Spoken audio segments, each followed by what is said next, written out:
Kathy's going to help us here with this first idea of education ecosystems. So I'm going to toss it to Kathy, but as I do so, I'm going to go to the next slide.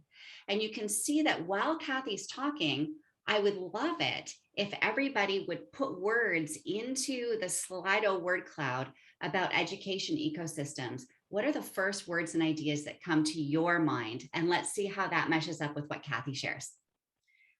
Thanks, Leanne. I just love all that thinking. My gosh, it just took me in lots of directions. Immediately, I think of students, that ecosystems revolve at schools and education revolve around students at the center. That's kind of how I think about it to really start. And I like the word nurturing there. Also, it's the environment we shape. It's the way the space is set up. Is it an inviting space? Is it one that is open, or is it one that's very closed?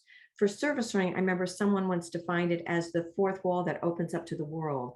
So is the ecosystem of education a closed system, or is it one that's open so that people can flow? It's a permeable system that you can really engage with many different kinds of communities, not just the ones who live in that building or who spend time in that building.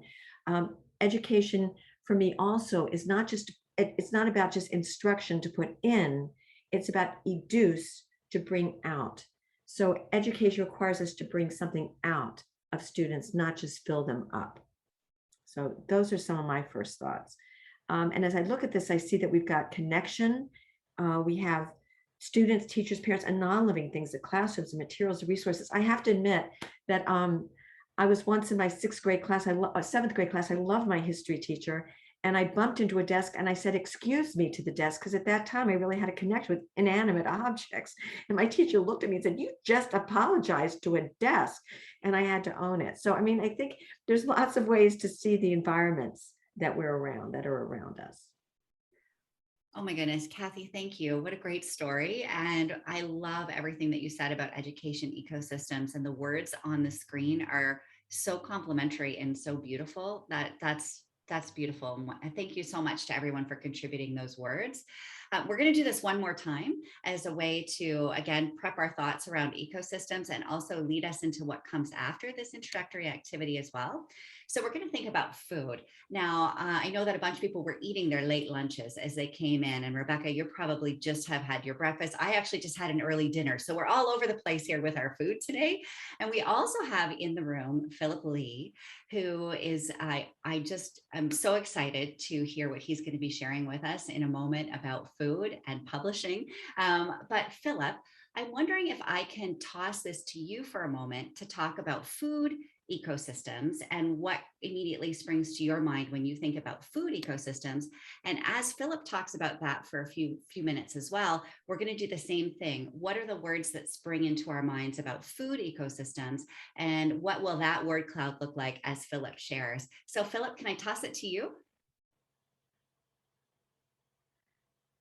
Yeah, sorry, I just need to unmute myself. Hi, everybody. So glad to be part of this great conversation.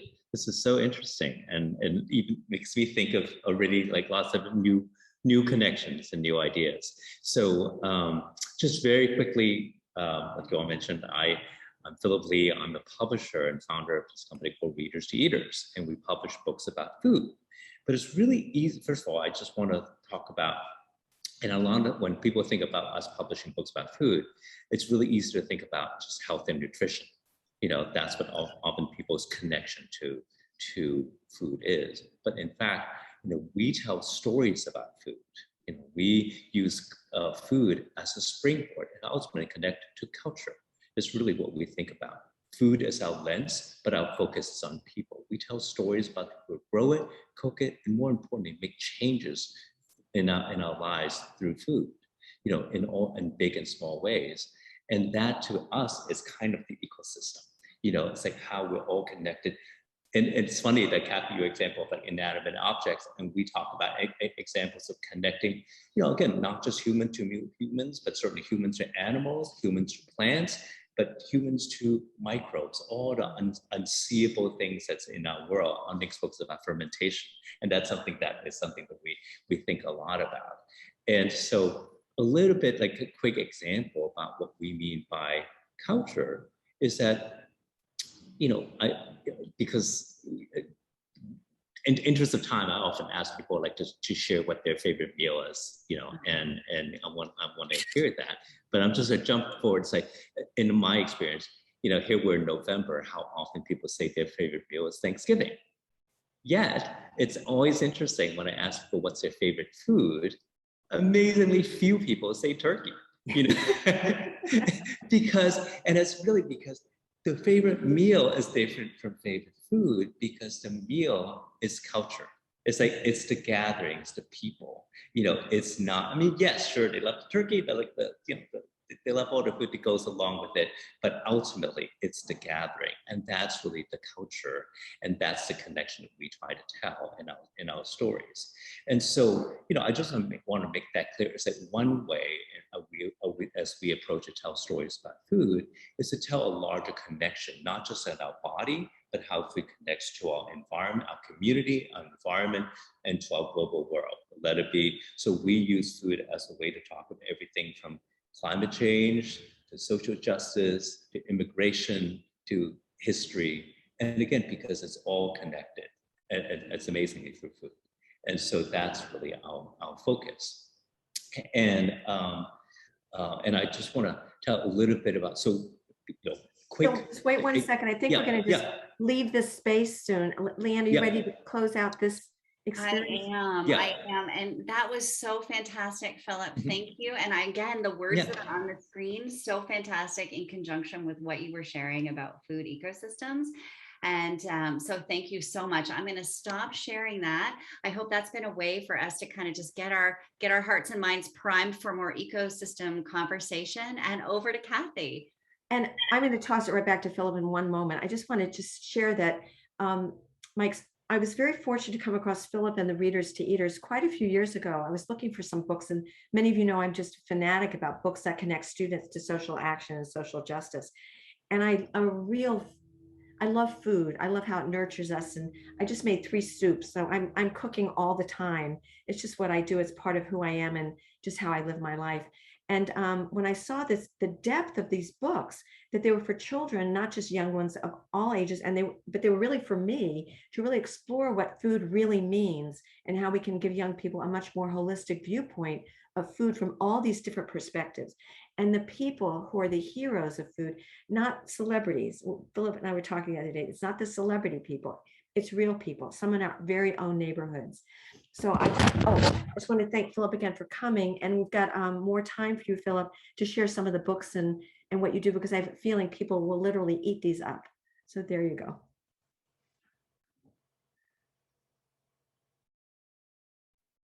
Oh, no, I'm sorry. Did you want me to continue? Oh. Yes, now it's back to okay. you. Okay, great. Well, thank you. So I just want to give a little context about why food is important and it connects in many ways. And since many of you are educators, I just want to give a quick example. So for example, like we're working with the Harvard School of Education, and they have a family dinner project. And because what they learned, they did a study a few years ago, is that children learn more rare words. These are what they call like the vocabulary building foundational words, more at the family dinner table than even reading books, and not just a little bit more, but like about 7 to 8 times more.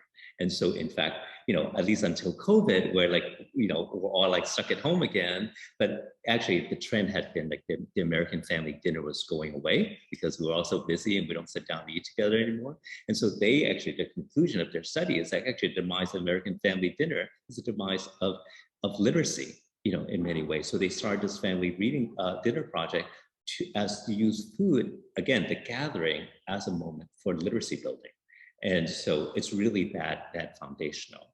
And another thing that we talk about through is to look at food at culture. I mean, because like the diversity and inclusion is very important in our work, but we approach it through getting beyond yuck and yum, getting kids to think, and when you say yuck and yum, it's not just tasty, it's often cultural, I'm Chinese and I grew up eating bitter melons. My wife is Korean, of course she eats a lot of kimchi, and we don't need to say very much if people just instantly pinch their nose when they hear about kimchi. But again, obviously it's somebody else's cultural food. And so when we introduce young children, just the very basic vocabulary about flavors, like, is it sour, sweet, bitter? You know, that's actually as a way to understanding other culture, because we're all a little different. But yet, in fact, even for bitter, like I said, I grew up eating bitter melons, and kids would say, "Oh, bitter, yuck," you know. But then I said, "Well, do you eat bitter?" And almost usually they'd say no. But then it's like, "Well, let's try some chocolate. Like, that's bitter," and like, you know, some of you may even like coffee, and that's bitter. And so, like, people just don't know sometimes, like kids in particular, don't know these kind of connections. So again, through food, it's another way to kind of branch out and make connection, to understand other cultures as well. So, you know, I don't know if I should like quickly give some ideas about some of the books you know, something that, a book that Kathy mentioned is a book called Chef Roy. One of the books that she shared is Chef Roy Choi and Street Food Remix. And again, it's a story about Roy Choi in LA, you know, that started a whole food truck movement across the US. And it's like by putting the Korean barbecue in a taco. Ultimately, it's like he's doing really cool things that made it very popular. But actually, we published it because it's an immigration story. And because K-Town in Koreatown in LA is very close to the Mexican neighborhood, and these kids grew up like hanging out together. And so it's just a natural that that the food would start blending. In fact, it's a remix, we call it in the title. But also, it's an introduction in the background, talk about the 1965 Immigration Act as a way of, because of the 1965 Immigration Act that allows more immigrant to come to America, the entire menu of America changed. Actually, we started off, I was working at LA Public Library, and they did a whole history of American menus in the last 100 years. And it's amazing that before, it was like 100 years ago, it's mostly like white tablecloth, fine dining restaurants, and then quickly followed by the Chinese restaurant. That's always been there. But then it wasn't until 1965, you see Ethiopian restaurants, Thai menus. And so it's really telling just by looking at menus how culture has changed, and then our food choices have changed, and so that's like one way. And I just want to point out another book that, you know, we talk about, again, like the ecosystem. We published this book a year ago called The Thing About Bees, and about pollinators and how pollinators enrich our food, of course. But actually, in this case, it's a story written by a father to his two sons, and it's because of his own deep fear of bees. You know, he starts with saying, like, I'm really afraid of bees, and bees are pesky and annoying. But guess what, boys? You can be pesky and annoying, you know, but without bees, there'll be no pies. There'll be no berries in our pies. There'll be no avocados in our tacos. You know, there'll be, and so it and they can just name all the wonderful things about, you know, what pollinators do to our food system. And it ends with this message that in the world without bees, it's like my world without you. It's that important, and that it's going back to the human connection. And I think it's also like when we talk about ecosystem, that's something that, you know, this author is something I worked with, and he came to us not as a bee expert, but as a father. But also something that's really, when we published this book, something that really came up. It wasn't something we're consciously doing, but he's an African-American father. And that whole idea about talking about ecosystem, environmental justice is often left out in terms of, it doesn't have a more inclusive conversation. And so just by having a book about the importance of bees from an African-American standpoint has been a really kind of a game changer to a lot of environmental education educators. And so, you know, that's another way we just tell a very human story, but naturally, you know, broaden the conversation to all communities at the same time. So that's kind of how we approach it. And then the third part, I just want to make sure, Kathy, if I have enough time, I just want to give, like, you know, something real quick overview of what we do. Okay. And is that on the partnership side with readers to eaters, we work with the traditional readers like teachers and librarians, and really kind of remind them how they are part of the food system. A lot of schools and libraries now, of course, they're hosting community gardens. They are like a lot of libraries are hosting farmers markets in their parking lots, but they're actually feeding kids with the summer meal programs, and not just, you know, a few meals, like, you know, something like the LA Public Libraries. I believe they're feeding like 30 to 40,000 kids in the summer. I mean, that's a pretty big, darn big system, you know, what they're doing in terms of feeding kids. And so they're becoming part of the Food Network, you know, and really getting more engagement. But we also go to the eater side, you know, that we work closely with farmers markets. and they are nonprofits. Their mission is to promote nutrition education, but they never promote nutrition education through reading before. It's really been through cooking. So they do a lot of cooking demos at markets, but now they are just saying, oh, we never thought of book to promote literacy at the same time of promoting nutrition education. So now we're creating these partnerships, and they're using SNAP-Ed, like food stamp money, and as well as WIC funding from the USDA to use our books to promote reading and nutrition at the same time. And it's been extremely satisfying to kind of cross-pollinate, like to all the connecting readers, eaters. And now we actually get to bring librarians to do reading at WIC centers. And so it's like, and that hasn't happened before. And in fact, because of WIC, a third of the WIC families are Spanish speaking. We launched our Spanish publishing program, so again, like I just want to, especially under COVID, was a real, one of the good things that came out of COVID is that the traditional silos of how people work together, how people work has really broken down. That people can't go into the, even shopping at farmers markets or going back to schools and, going to the library has not been that easy. And so they've all been starting to think about new ways to work with the community. So I'll just leave that as a parting message to all that, how we can think about food. Again, it's not just about health and nutrition, but it's really about culture, but also how we can partner to promote that message about cultural connection through food. It's like there's so many more partners that we are finding now who I guess really kind of work with together, that food people can promote literacy and literacy people can promote food education. So I'll just leave it at that, and if you have any more questions, please let me know. Phil, that's just absolutely wonderful. I do want to mention that one of my favorite books is Our School Garden, which really is a gorgeous book that lets children really see a garden and really, it's just a beautiful book that takes you into a school garden. So if you have a school garden or you want to, it's a great place to start. It's a beautiful book, one that I think kids really relate to, and I really relate to. I think these books, as I said, are for me. And I have to get the one about bees for my granddaughter, so that's my next one. We may have time for a question, if anybody has a question for Philip before we move to our next speaker. Well, go ahead. Oh, I have one. Another thing that we talk about, the way we talk about food, it's just like the way we talk about cooking and therefore almost reading. It's so easy when I talk about this idea about traditional silos. It's so easy to just say, oh, this is a picture book, and so it's for a certain age group, or it's like certain things are, but what certain things are just been categorized, into certain, like fitting different categories, and so like we can have a very young book about a picky eater like Soviet spinach, and we can.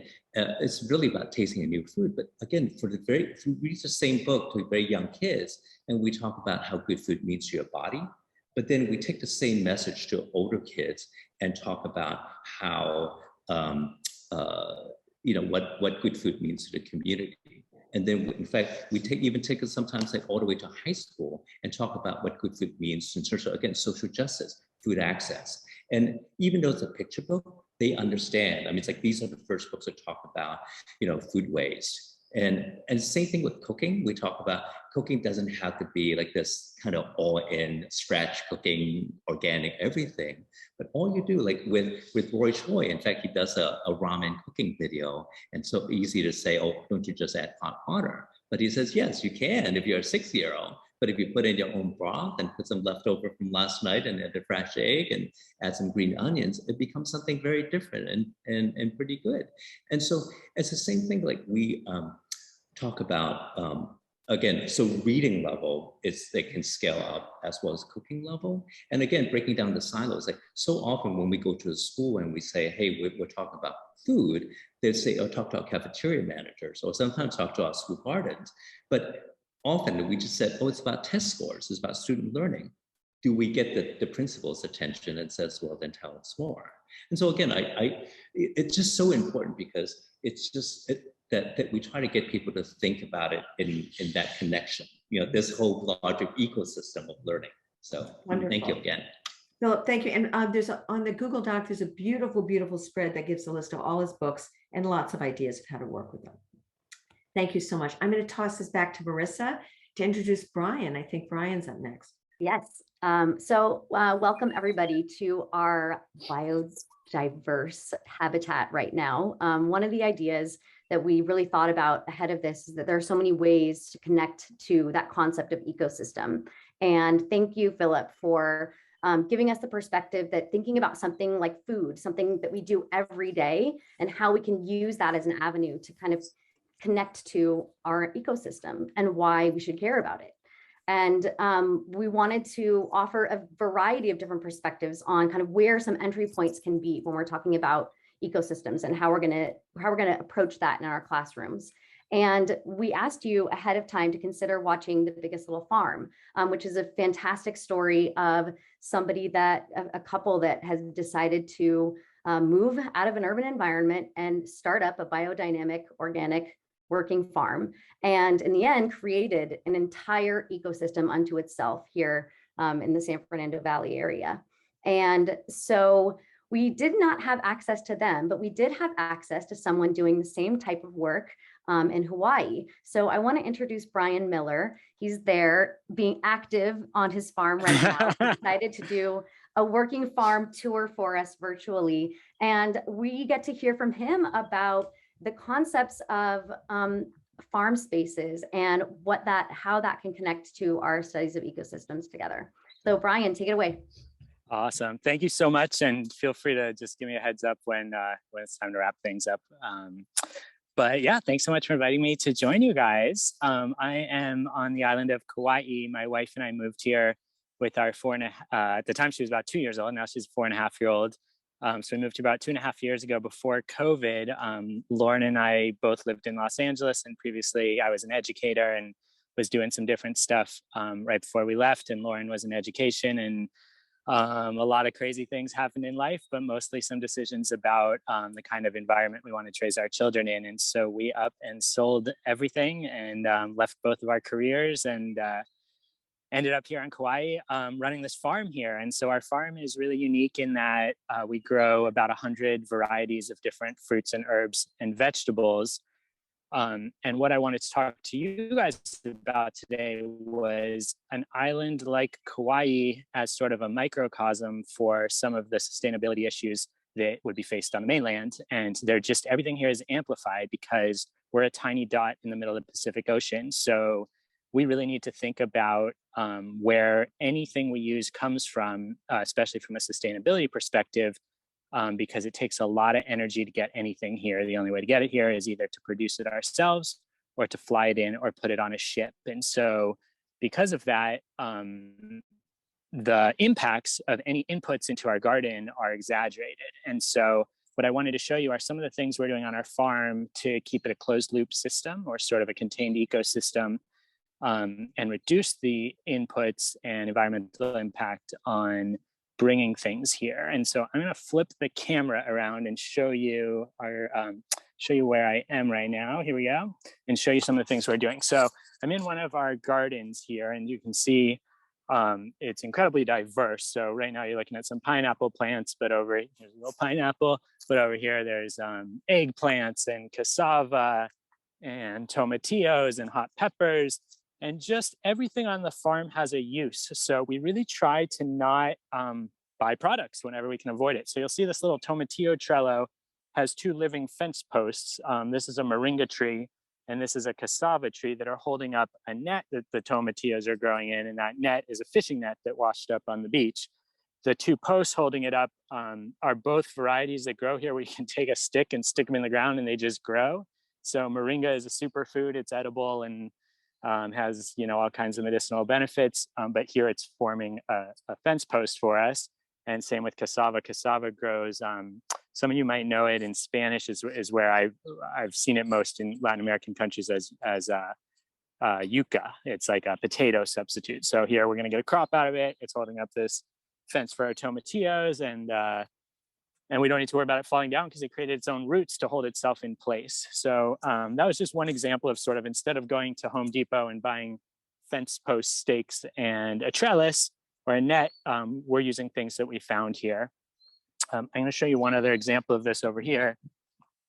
So this is, so I'm just passing some bok choy and some mustard greens, and this is kale growing amongst some dill right here. So again, the biodiversity, there's lots of parallels, you know, for cultural diversity and other things you might be working on in your classrooms. But in this case, from an environmental perspective, hopefully it's distracting the bugs and making them so that if when they attack one plant, they don't get the whole farm.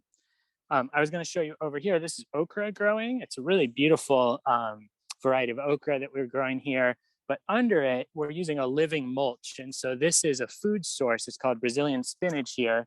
To propagate it, we take a leaf stem, stick it in the ground, and it just goes again. It grows again. This is edible. It's an alternative to spinach. But in this case, in addition to eating it, we're also keeping weeds down, retaining moisture in the soil, and adding organic matter as it dies and decomposes. So you're seeing all these systems, you know, this idea of a closed circle here again, in like every decision we make around the farm. So I want to show you I was actually weeding as I was listening to the beginning of the call. So I'm going to show you what we do, another closed loop system here, part of our ecosystem we're creating on our farm. I'm going to take this Brazilian spinach I just picked, bring it over here. This is the bucket of weeds I was pulling as I was listening to the beginning of the call. Throw it in my bucket of weeds here, and then I'm going to bring it over to the chickens over here. Check it out. Hey, chickies, come on over. Throw in my weeds. And that's full of like seeds and bugs and all kinds of stuff. So they're going to come over here to this big weed pile we got here. They come and they're going to eat that. So that's going to become a food source for them. And as you can see, we have this pile going, and at the bottom of it is like really nice soil that's broken down. So that's one way we create more soil. Here you go. Yeah, there's psyched. So there you go. So that's one way we're creating more soil. We're reducing the amount of chicken food we got to buy. The chickens are giving us protein in their eggs in return. I just stepped into the chicken coop area here. The other thing that these chickens are helping us with, in addition to giving us this protein source, is they're like our full composters, like garbage disposal units, like they're doing it all. So here we have fresh scraps from the kitchen, and this pile will just keep loading it on here with scraps from the kitchen and wood chips and garden waste. And eventually the chickens go on it. So they know we got this little ramp here. So they jump in there, they scratch around, they poop in it, all the good stuff. They're giving it oxygen, they're adding nitrogen. And so that's step one. And so we'll let that go for like maybe 3 months until it's all the way full. And we flip it over to here. This is step two. And so this is going to be, you know, we capped this because we don't want the chickens pooping on it anymore, because we only want aged poop in our compost. So we put the tarp on it, but this is the good stuff. You can see the white, that's mycelium, which is like the fungal connections under the soil. And you can see it even looks like dirt already, and I'm touching it and it's hot to the touch right now. So that means it's breaking down and the fungus, bacteria, and insects are doing their job. So I used to be in education, I used to tell the students is the FBI of the soil, the fungus, bacteria, and insects that come into whenever there's dead things to come investigate and break it down. So anyways, you see the chickens gathering around here. So anyways, I just want to give you a few examples of how growing food can be like a springboard to talking about sustainability and closed systems. And then the important part of that, I think the service learning part of that is like, why does it matter to us? So I'm going to flip this back over to me here. And I just wanted to relay a project that I was involved in. I worked at a school garden at Thomas Starr King School in Los Angeles in the Silver Lake area. And we wanted the students to think about where their things in their life were coming from, sort of just like I was talking about on an island. We think about how we get things to this island and what the impact is. And so we asked them to carry around their trash for a day, anything that wasn't gross or would mold or whatever. And so they carried around for a week. They carried around garbage bags for a week, and they calculated how many water bottles they collected, for example, and wrappers and different things like that. In the school I was at, in addition to talking about why did they need so many water bottles, they ended up with tons of styrofoam trays in their bag. And that was because their school was serving all their lunches, all their meals on styrofoam trays. And so these kids had 2 meals a day at school, they were there for 5 days a week. So 10 styrofoam trays per kid per day. It was a school with like 2,500 kids. So we were realizing, whoa, they're bringing like semi trucks full of styrofoam trays. Styrofoam's plastic, it doesn't break down. So the students decided in the middle of the school garden to build a statue. It was a tower that represented how many styrofoam trays the school used in one day. So there's like a huge tree in the middle of the garden. So we strung a rope from the ground to the tree and we poked holes in styrofoam trays. We basically strung them like beads on a necklace and then hung it vertically. And it was like 50 feet tall or something. And through that project, the kids really dove into like, what's the resource, like what does it take to get the styrofoam trays here? What happens to them afterwards? They ended up starting a campaign to get rid of styrofoam use in cafeterias in LAUSD. And the school, these are sixth graders, raised money by selling little stickers that said ban styrofoam at the farmer's market. They raised money to get these reusable plastic trays. And so through that process, there was, they had to learn how to make PowerPoints and contact the head of the LAUSD at the time. I think it was John Dacey, I think was his name. And anyways, he ended up coming out to the school garden, and this was like maybe 10 years ago, and they ended up stopping using styrofoam in all of the LAUSD cafeterias. So cool little end to my little story here about how our island is a little microcosm. So I'm gonna wrap it up. I think some people might have typed in some questions, but I had trouble reading them as I was talking. One question is, did you have knowledge about this kind of farming before you started, or did you learn on the fly?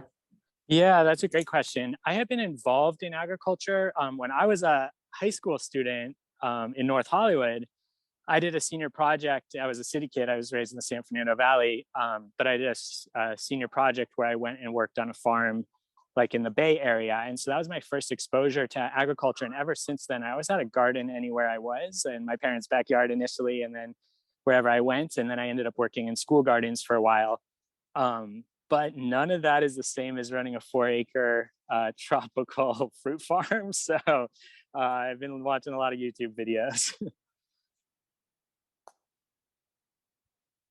It's great. You've given us so many things given me so many things to think about. And the example of the trays just shows that when young people understand an underlying issue and they really see it, they know it, they see it, they're very capable of leading the charge. And that's a great accomplishment that they did. I'll toss it back to Marissa. Brian, thank you so much for being here. Of course. Thanks for having me. There's two takeaways. One is we're going to share your information on our workshop resource board, because in case anybody else wants to bring students for a virtual tour, it's a really exciting process. You didn't even get a chance to show the sugarcane bike processor, but there's so many more exciting things to uncover at the farm, but also just really showing the way that service learning can unfold to make these living connections, having students live through the experience of carrying their trash, and what a valuable process that is, and how important it is to have that really hands-on experience, that experiential part. So thank you for bringing that to us. Brian, I'm going to jump in with one more question. Fu wants to know, Sure. Where did you go to, which school in North Hollywood did you go to? I went to Oakwood. Okay. Oakwood School. Yeah. That's where Fu is, so he's very thrilled. Oh, awesome. Cool. So we are going to pass it on to Johnny, who also is going to share another one of our experiential learning processes at Campbell Hall here in North Hollywood also. Hi, everybody. Sorry to miss the beginning.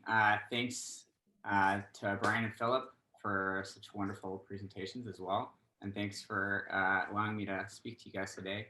Nice to see a lot of you I've seen before, and also nice to see new faces that I have not met before. I work at Campbell Hall School in North Hollywood, and I have been working on a project that I've been calling the Garden Tower Initiative, or the farming initiative here at Campbell Hall for quite some time now. And I'm just gonna, do I have screen sharing capacity, Marissa? I do, awesome. Just gonna share my screen really quick so that you can kind of see what I've been doing here. So I'm the director of outdoor service learning here at Campbell Hall, as well as regular service learning. And so my whole world is outside and getting kids out in the world and learning experientially. And I was going kind of nuts being on campus and working behind a desk all the time. And I wanted to bring something that they could work on outside here to campus. And so I wanted to bring a garden to campus. And that's kind of where we started. We wanted to bring gardening to campus, and I had a club that I advised called the Green Team, or the Urban Stewards. And first we started with the idea of traditional gardening beds. And we had folks from different nonprofits come and survey our campus and say, you know, well, we could do a garden bed here or here. And our operations department was not really having the idea of bringing a whole garden bed to anywhere to campus. We were just starved for available space in that sense. And so the students and I had to innovate a little bit. And I brought the idea of vertical hydroponics to the kids, and they told me about an organization called Let Us Grow, which was started by Zoe Deschanel.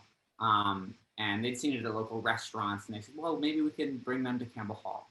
And so we as a club drafted an email that we sent to Let Us Grow, and we got them to come and do a presentation to our students on campus. And afterwards, it seemed like a promising thing. So we brought the presentation and had students present to our advancement department and our head of school and say, hey, we'd love to bring this to our campus. Is there a way that we can make that happen? And we talked to operations, and because of the very tiny footprint of the hydroponic garden as compared to our traditional garden bed model, operations said, you know, there is this tiny little strip on campus that we can probably do this on. And we didn't really have the money in any of our programming to lease the towers from Let Us Grow. And so we actually, the students, along with our advancement department, collaborated on writing a grant that we actually won. So the Van Nuys Foundation actually gave us a grant to lease these 8 hydroponic garden towers that you see here. And we had this little 60-gallon water tank in here that helps to refill these reservoirs at the bottom of the towers anytime they got low on water. And the way that the system works is essentially those reservoirs at the bottom of each tower help to weight and stabilize the towers so that they're never knocked over by the wind or anything like that. And they provide water which is pumped up through the center of the tower, which then through gravity falls back down and waters all of these little pods here that you see the plants growing out of. And that happens every 20 minutes for 5 minutes. And so the plants are growing at an incredible rate because they always have a perfect amount of moisture. They're getting tons of sunlight because they're outdoors. They are completely organic and pesticide free. And we took the harvest and donated it to a local organization called MEN, which is Meet Each Meet with Dignity here in the Valley. And we were donating about 60 pounds of these leafy greens every month. And that was done with far less water, about 90% less water than traditional gardening. It was done in a way that used far less carbon. And so the carbon footprint was much lower because it was being grown here on campus and being transferred a very small distance. And it was very visible to our students and they got really excited about it.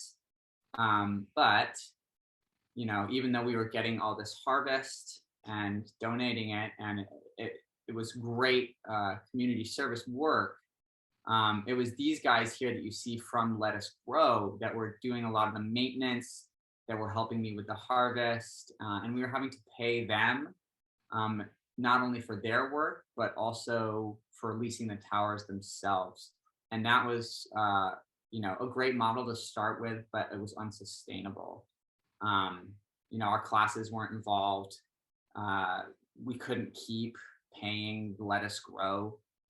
You know, the grant only went so far.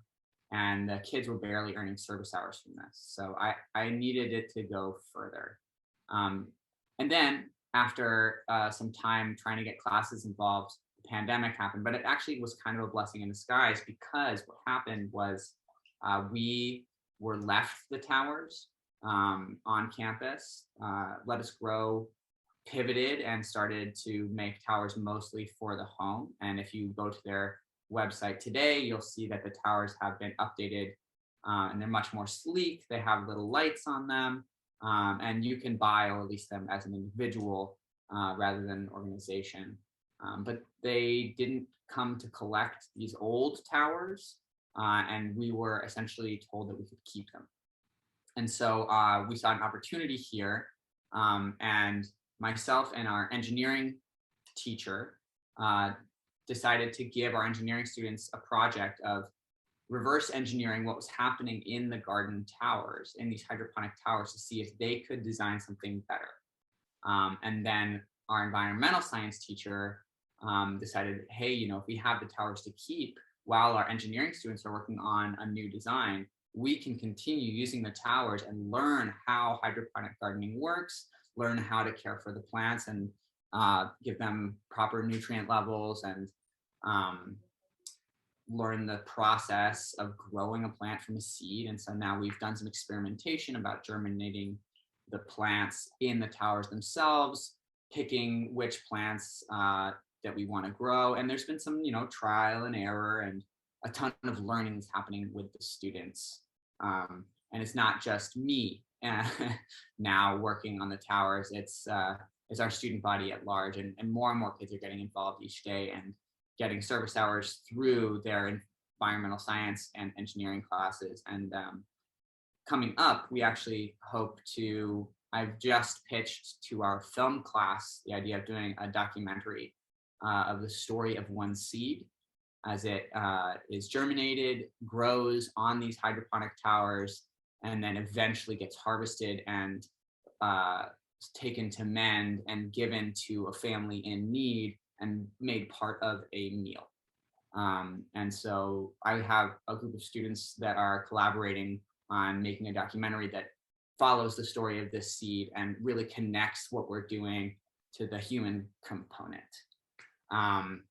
And that's kind of where I'm at. And I learned through this whole process that, I can sort of lobby our administration and our advancement team and everyone until I'm blue in the face. But when the students do the lobbying, when the students make the presentations, when the students are the ones leading, not only does more get done, but the end result is something that has had student agency and learning throughout the entire process. And that has proven to be really powerful for me and for the students that have been involved. I mean, a lot of them have already graduated, but now we have this wonderful project that is sort of a part of our culture here. And you can see, I asked our communications team to give me a little review of what the community thinks. And, this is what they had to say. This is our head of communication. I love the whole community aspect this brings to the school, having incorporated into the curriculum through the environmental science class, engagement that clubs like the Urban Stewards have with the project since its installation, how the donation of food to men connects to the school's mission and affirms the notion of giving back to the broader community, and how it serves as a prominent visual cue that we are a school that cares about sustainability. And so that's kind of the whole project in a very tiny nutshell. It took about 4 or 5 years to get this all together.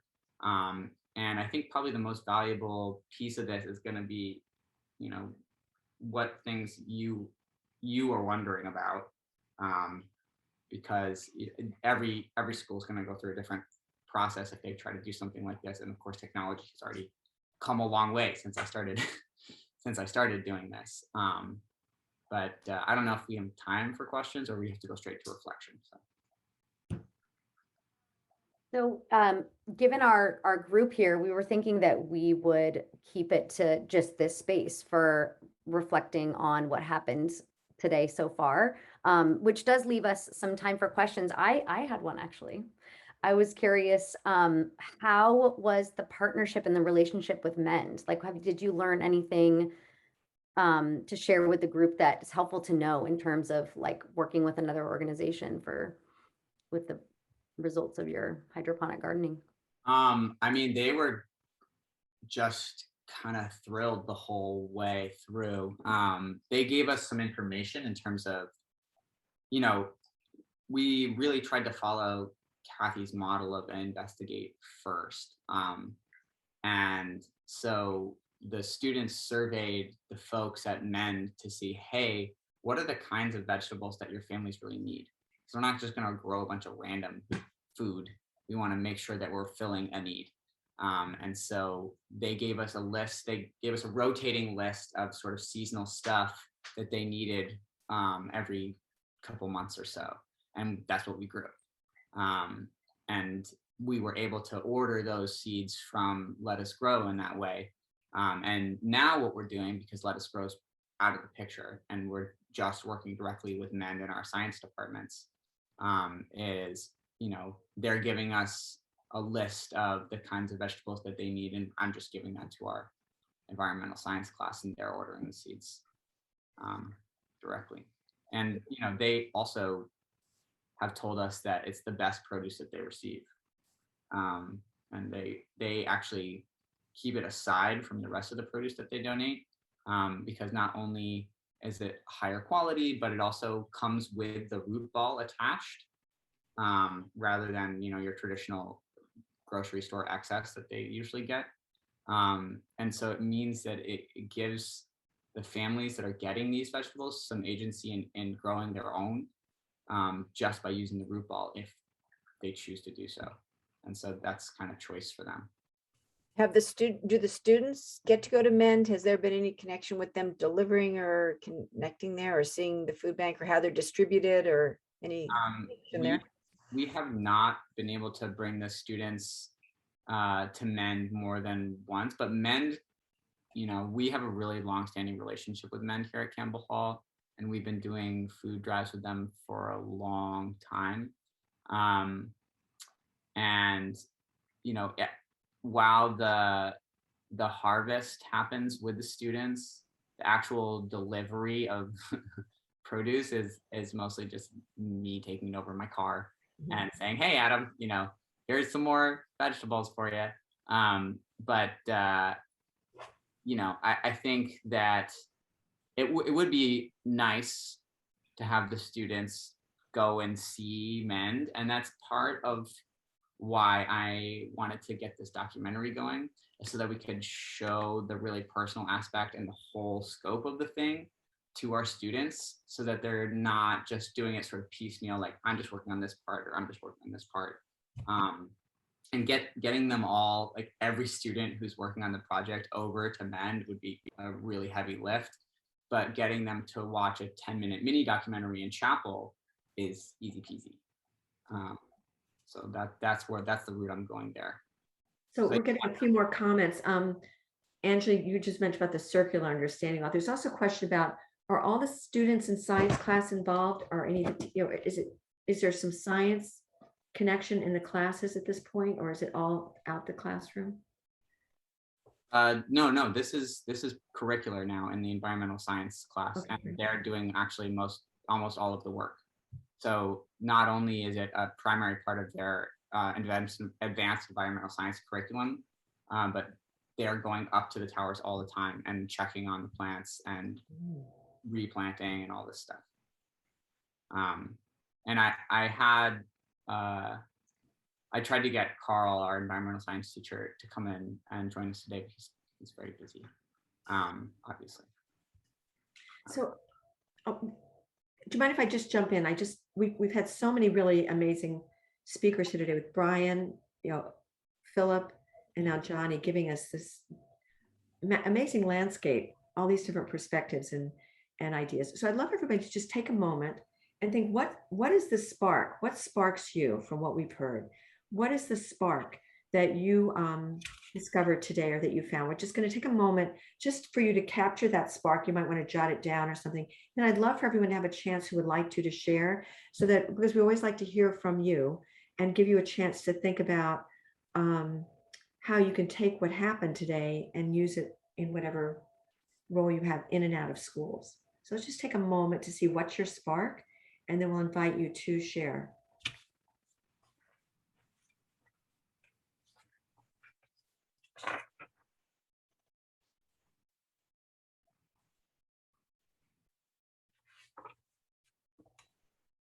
Angie, I'm just going to ask you to turn on your mic and share what you were writing about. Like what was that spark that you were writing about just then? Yeah, I just really like that the students are involved in every part of the process. You know, the curricular part, and it brought me back to what we were doing a couple of years ago at JFK, the American School in Querétaro, Mexico, and everything from the students writing an email to get information somewhere, to talking with the person in charge of transportation, to, I mean, literally all of those elements and how important they are, even though the process will take longer. It's very easy for me to do it and get the answer, but it's not learning for the students. And so I really like, Johnny, how you were sharing about, you know, the students being involved in every part of that process, like they're part of everything.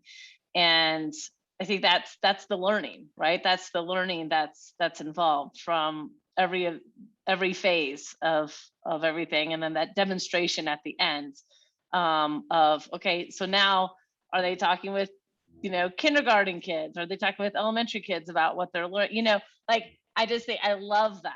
And I think that that's really, really key, because each part of that process, from the investigation to the preparation, to the action, to the reflection, to the demonstration, is critical. And that's what the students remember, you know, that's what they remember.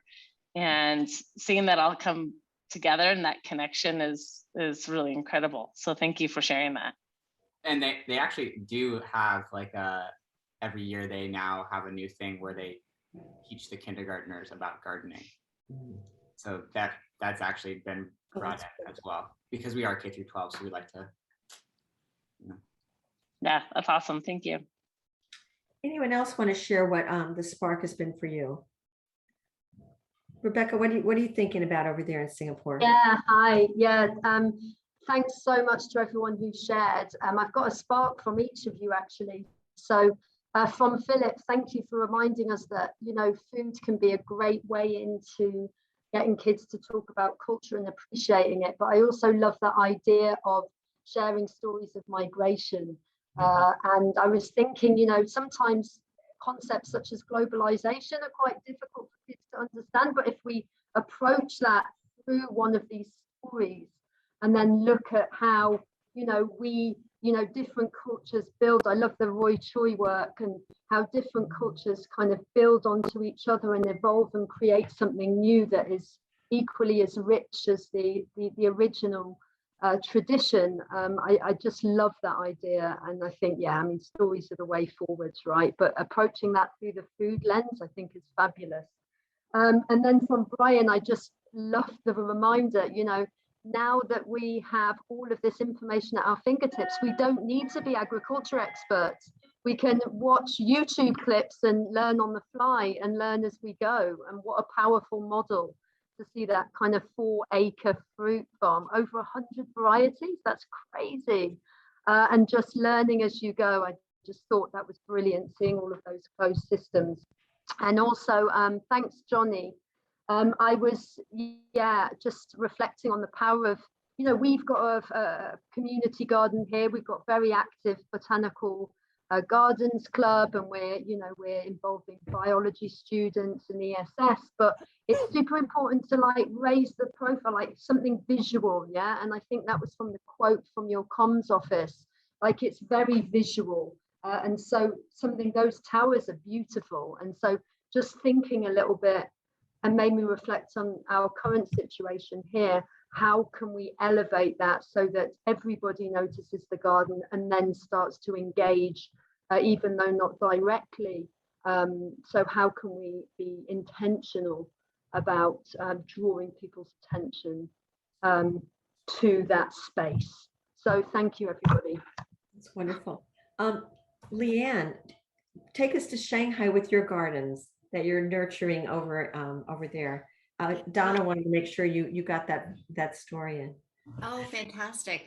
Well, at Concordia, there's a really beautiful rooftop garden and also a lot of green walls and green roofs. And so the school was really intentional when they were first building that facility about 20 years ago to try and make it as carbon neutral as possible. And there's a bunch of other things they've done with that, but the green living walls and roofs became part of that design. But none of that is edible. It's all just very much for, for its appearance and for what it does in terms of the temperature of the buildings. But there is one rooftop that's completely devoted to growing food. And I think we were mentioning at the beginning of the call that there's been a group on our campus who's been working on a composting project as well, and trying to divert food waste from the school to local farms and creating partnerships with those local farms. And Rebecca knows this story very well because she's been through this case study with me, like probably, I don't know, if I say 10 million times, it sounds like we're exaggerating, but I don't know, maybe not that many. But it's a really cool project because, again, the students have been leading it. And so they have been learning so much about food waste and about sustainable solutions, but also about how to communicate with people and how to forge partnerships that are reciprocal and valuable, and where the communication is clear. It's been fantastic. So that's some of the things that are happening at Concordia. Yeah. So I want to just show you a book. I don't know if you can see it. I was holding up on my camera. Oh, it's not working. It's called Potatoes on Rooftops, Farming in the City. It's by Hadley, Hadley Dyer, Dyer. It's unfortunately out of print, but that doesn't mean you can't find it. You can find it. You can find copies. And it is a phenomenal book about how to farm in many diverse ways in city spaces. I used it all the time when it was in print. It was just one I would carry back in the days when I carried my books in my 100-pound suitcase. That was one that was always in there because it's so astounding, this book. So it's one I'd love for you to grab if you can, but I just Googled to make sure it's still accessible so you can find it. Potatoes on Rooftops. You get lots of wonderful ideas. In the same way, before I toss it back to Marissa, there's a few other really cool resources on the Google Doc that I know Marissa will put the link in at some point in the chat, or she has already. Katie's Crops, KATIES was started by Katie. She was in the news in People magazine when she was 10. Her teacher gave her a little cabbage seed in a paper cup. Remember when they used to do that? Go home and grow this seed. And hers grew to a 40-pound cabbage, bigger than her head. She donated it to the food bank and was able to be there when they cooked it and served over 200 people the side dish of cooked cabbage. And she thought, if you could grow one cabbage, what if you grow a garden? And as like an 11-year-old, she was being paid by Lowe's, as a blogger, and she's using all that money to put in these community gardens. And they give grants all around the US. I don't think they do it internationally, but in the US to do gardens. So check out Katie's Crop. She's now in 11th grade. I knew her when she was in 10th grade. It's like, I can't believe it, but she's still out there doing it. And Stephen Ritz is also phenomenal. Stephen has, I forget the name of the website, Marissa, but I'm sure you're going to remember. It's Bronx Green Machine. Yes. Bronx Green Machine. Check that out. You're going to find videos, and he's a lunatic. We invited him here, and I would have said it in front of him. He's a phenomenal lunatic. He's like that brilliant, crazy guy who is growing everything possible and wears a giant cheese hat to get everybody to understand the importance of getting kids being the voice of food and growing. And when I first came across Steve, he was living in the food desert in the South Bronx, and his kids, who were the kids who always failed school, he got them through food, growing over 20,000 pounds of fruits and vegetables in diverse ways to do a farmer's market in the school parking lot in a food desert. And every one of those kids graduated high school. And he just revolutionized the South Bronx. So please look up Stephen Ritz, like Ritz Crackers. You'll be astounded of what this man is doing, not just here, but also in the Middle East. So those are just just a plug for a few things on the Google Doc that I'd love for you to take a look at. Just great resources. Marissa? Well, we'd love to hear from anybody else here, your thoughts and your sparks, but I just wanted to share mine, which was I put in the chat, which was just the breadth of ways that you can access this idea of ecosystem. Just if you're doing something like Brian, that's just, using natural, ancient principles that have been around forever to grow an organic farm, all the way up to what Johnny's doing, using modern technology to access, and to be able to impact our ecosystems. And I just love that breadth and that idea that you can't not be a part of it. It's kind of like a long time ago, we did work around the UN sustainable goals and saying there is a way to connect every single sustainable goal to each other. And it's so similar here where I feel like there's, if you take anybody and anything they do, there's no way to not connect it to the ecosystem. So I love that kind of outside of the box thinking of just how many ways that you can just enter into just the idea of starting with the word ecosystem and how can you build service learning just around that one word. So that was something that we had thought, and I'll add that second thought question that we were going to do in breakout rooms is just around, when you just hear that word ecosystem now, what comes up for you and what is possible for you, either with what you've already started, how does it change what you've started, or how could you start something fresh? Well, I love thinking about the multi-purpose uses of gardens. Before we really started, Erin, I think it was you who were saying you wanted to think about different ways that people can be in the garden. And I remember years ago, we created a peace garden. Peace, get it? It's like a joke.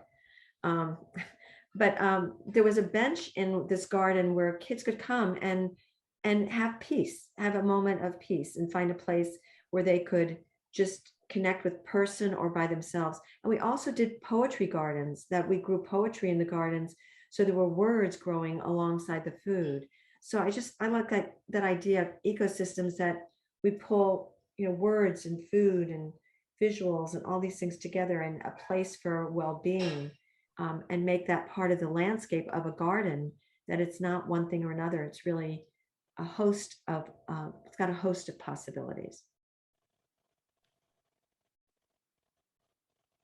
Erin, what about you? Yeah, so I guess, I have a few pages of notes of things I'm going to think more about after this meeting. But the thing that really is my action item right away is when Johnny was talking about using film as the way to tell the story of the plants growing, because that's something that I've really been struggling to, communicate to the students. I have preschoolers using the garden all the way through 8th grade. And they're all out there every day, seeing all the things happen, but it's a very organic garden. So one day we're harvesting the carrots and then the next day we're planting seeds, and it's not as like, I'm assuming that they're seeing the linear connection between we do this, then this happens, but it is a crazy organic mix every day. So I love the idea of inviting some of the older students to act as leaders in the garden and helping the younger students understand the story of the journey, including the meal and the culture at the end. Love that. And I just want to throw in that not every school is going to grow a garden. We know that, am I right? Not every school can do it, perhaps, but there's still experiences and opportunities students can have. There were I was working last year during COVID with a school, a youth group in Florida organization, and those kids went gleaning. High school kids went gleaning, and gleaning is when you go to a farm. And sometimes they leave food growing around the edges that you could take off. It's biblical. It's written in the Bible that you're supposed to leave food for people who need it as they walk by. But these kids, and they actually did 2 groups of kids. It was a Jewish youth group, and they partnered with a Chinese youth center, and they went together to do gleaning and build relationships. And they picked 200 boxes of tomatoes that went to a food bank. And we've looked it up, and there are places in LA that do gleaning. I'm sure most every community has gleaning. So you might check it out and see where gleaning is, wherever you are, because I haven't done it yet, but I'm looking forward to it. I want to go gleaning. At this point, we're like kind of right where we would be at our meeting, and we were going to stay on. Anyone can stay as long as they want. I want to really thank our speakers, but before I do that, Johnny provided us with a beautiful poem about Indigenous lands that Marissa edited down a little bit. And I think it'd be nice if you could share that, Marissa. The poem is also on our Google Doc. Everything is on our Google Doc. And I do want to thank dearly everybody who participated on this call. But before we really wrap up, I think it'd be really nice to, we've been talking about lands. We started with Hawaiian lands and the wisdom of the Hawaiian elders. And so now we have some parting thoughts that Marissa will share from our own country here. And I just want to call attention to Michelle, who is just communicating via chat, but she also shared a spark for us, that idea of a closed circle system that Brian talked about. She was noting that because it's so arid there, that's something that we need to put more in thought into as we set up our program this year. So it's nice to hear. Thank you, Michelle, for contributing in the chat. And thank you, Johnny, for bringing us the idea that we really should think about land acknowledgements as we consider all this work around ecosystems. We want to acknowledge the Indigenous people who are longstanding caretakers of this land. Where I am, it's Tongva and Gabrielino and Chumash people. And just to take a moment to draw attention to how much of this wisdom relating to the land comes from Indigenous people. So in honor of that, I'm going to share a poem by Lila June Johnston, who's an Indigenous artist and activist. And she really beautifully portrays that. And Claire will also listen to the poem. If you give me a moment, I'm just gonna help her find a new space so we can concentrate. Hello, everybody. Ramon and Claire, everyone. Circle of life. This is very special. Hi, everybody. While Marissa's tending her garden with love, nurturing her garden with love, I will take a moment to thank all of you precious people, from Kathy in the beginning, Leanne, Johnny, and all of you who have been contributing. It just makes a world of difference, and it unites us in our own ecosystem, a flourishing ecosystem of working together. And ECSL is always here for everyone at all times, anytime you need connections or looking for any support and wisdom. So we're back to Marissa and the poem. Yes. So I'm going to close by sharing this poem. You can settle in however you'd like to be able to receive it. Maybe by putting your feet on the ground or perhaps closing your eyes and taking a deep breath. This morning, my grandmother is teaching me the meaning of Hojo. There is no direct translation from our native language into English, but every living being knows what Hojo means. Hojo is every drop of rain, every leaf on every tree. It is your every eyelash. It is every feather on the bluebird's wing. Hojo is undeniable beauty. Hojo is in every breath that we give to the trees, and in every breath they give to us in return. Hojo is reciprocity. Us Dine, we know what Hojo means, and you know what Hojo means. And deep down, we know what Hojo does not mean. Like the days we walk in sadness, the days we live for money, the days we live for fame. Or like the day that the conquistadors came, climbed down from their horses and asked if they could buy the mountains. Now we knew that this was not Hojo because we knew you cannot buy a mountain, but we knew we could make it Hojo once again. Hojo is the prayer that carried us through the genocide and disease. It is the prayer that will carry us through global warming, through this global fear that casts shadows on the walls of our minds. This morning, my grandmother is teaching me something very important. She is teaching me that the easiest and most elegant way to defeat an army of hatred is to sing it beautiful songs until it falls to its knees and surrenders. It will do this, she says, because it has finally found a sweeter fire than revenge. It has found heaven. It has found Hojo. And so this morning, my grandmother is talking to the colors of the sky at dawn, saying in their native language, beauty is restored again. It is dawn, my friends. Wake up. The night is over.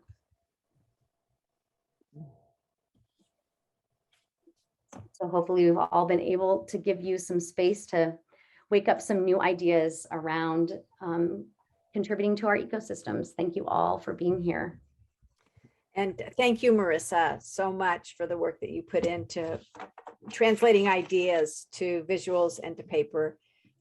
Your insights and your succinct analysis and coalescence of ideas is magnificent, and we all benefit from what you share with us. So deep thank you for that. So Great to have anyone, you all here. we'll be on for till 5 or till everyone disappears. But if you do have questions, we're happy to answer them. Johnny's still here, so he's precious to grasp while we have a few minutes of his time. So feel free to chip in and ask whatever questions or whatever needs you have. I'm gonna have to go because I'm on grandchildren duty in a few minutes, so I'm gonna jump off. But thank you so much, and it's wonderful to see you all. Really, very heartwarming. Thank you. I just want to let everybody know that that link that is to the poem on the Google Doc also has Lila June reading the poem out loud, which is very powerful. And I suggest listening to it in full in your own time if you get a chance. Absolutely. My reading does not do justice to what it is to listen to her read. It was great. And she also has a really fantastic op-ed article that you can look at. Bye, everyone. Johnny, thank you so much. Of course. You know, Fu was in our environmental sustainability meeting yesterday here at Campbell Hall. We're trying to collaborate across different schools in our area. And so was the leader of our student group. So our student group is now part of our administration's decision-making process. So wow, that's great. A powerful voice in this whole thing, which I think is really fantastic. And, you know, we were talking about how the garden towers are great, but it's just like just 60 pounds of produce, you know, a month. And it doesn't feed any of our students either, you know. And a lot of what we spend our money on, a lot of the waste that we have has to do with our food purchasing. And so we were talking about, hey, what is the possibility of getting together as a network of local area schools to find ways to do this on a much sort of grander scale with something like Farm Pod, or community gardening, essentially, where we have a local community garden that we all source our vegetables from, and like all going in on something like that together. And then we could have that as a resource to schools that can't have a garden at their school. Yeah. You know, and that's something that was mentioned about not all schools get gardens. Well, what if we as a group of schools have a garden that we all draw from that's in our area? And that way we're not sourcing from all these different places around California or wherever we happen to be, spending a lot of money, using a lot of fossil fuels to get those things to us. You know, if we have composting, like we're going to have, essentially in 5 years or so, we're going to have industrial composting on campus, another student initiative. And, you know, we will have excess. There's no way we can use all the compost on our own campus, but that can go back to the community garden if the community garden needs it, or it can be given back to the community at large.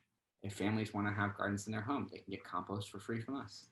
You know? So to do the community garden, do you need to find the site? You need the land.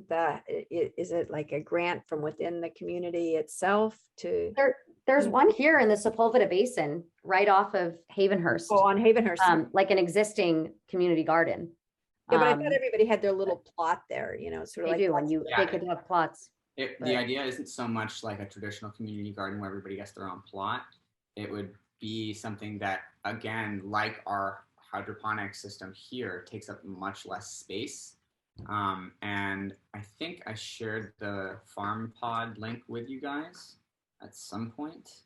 But if you go to just Google Farm Pod or just go to farmpod.com, they're not the only ones trying to do this.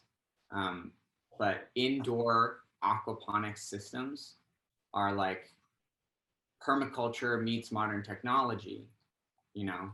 And if we have that kind of system, like you just have one shipping container set up that's the kind of thing that can provide food for an entire restaurant. Wow. Wow. If we get 2 as a school community, then we can be providing the vegetables and fish for local area school, like 3 or 4 local area schools, even if they're serving 1,200 kids. Wow. So it's about, especially in urban areas like ours, it's about like the density. How much energy density do we have? How much, like, we don't have the space. We can't have traditional agriculture, community gardens, and have that work for a lot of people. But if we're using vertical aquaponics, which is not new, Yeah. it's just now it's been modernized in its like technological aspect. Right. So, and it's becoming affordable, not super affordable, but if you're a coalition of area private schools, then yeah, it's affordable. So. What did your student have to say? What did the student chime in with? What were his or her concerns about the community garden idea? Yeah, yeah. I'm just curious what their they're perspective very was. enthusiastic about this kind of thing. They love the idea of they're putting a ton of pressure on our cafeteria, our student store, to go fully sustainable and waste free. They're the ones driving the Getting Compost to Campus program. They're the ones trying to get all of our plastic products removed and replaced with either bamboo if they're paper products, or bamboo utensils, or compostable products. And so we're trying. They are the ones trying to get the school essentially to divest from plastics and fossil fuels, in all of their purchasing. Wow. And it's a slow process. It's the kids who are freshmen now might not see it happen before they graduate, but because it's a very popular club on campus, we have like 25 members or something like that. We have a lot of weight behind it, and we don't sell plastic water bottles at the student store anymore. So there's that. But they're symbolic, and it shifts the culture, which is, I think, kind of the long view. Yeah. The vision, like you mentioned, the vision or the quote was so perfect, because administration is so concerned with bottom line and supporters and donations and all these things. To have something, such a visual representation of something that's so important for sustaining life is so amazing. I mean, it's it's like having the Statue of Liberty in your lobby or something. I mean, it's great that can serve that purpose and accomplish so much. So have you had any contact with graduate students in terms of did they go on to colleges or anything and carry on any of this that you know of? Yeah. My outdoor service learning program is a lot of how these kids get inspired, because, and this is something that I wanted to respond to your question, Marissa, about like, what does ecosystem mean? It's like, I teach these kids on my trips that they are the ecosystem. Like, they're not separate. There's no, where's the line?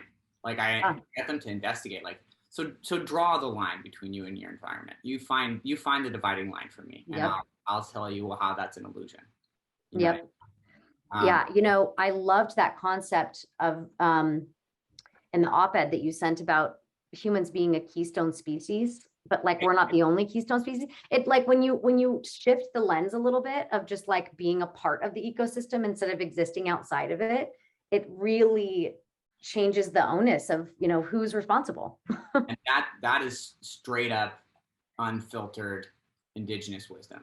Yep. And I think that's why, to me, that has to be central, and that, I think, comes up in the food democracy podcast episode. It does. It's like indigenous wisdom married with modern technology is how we save the planet. Yes, completely agree.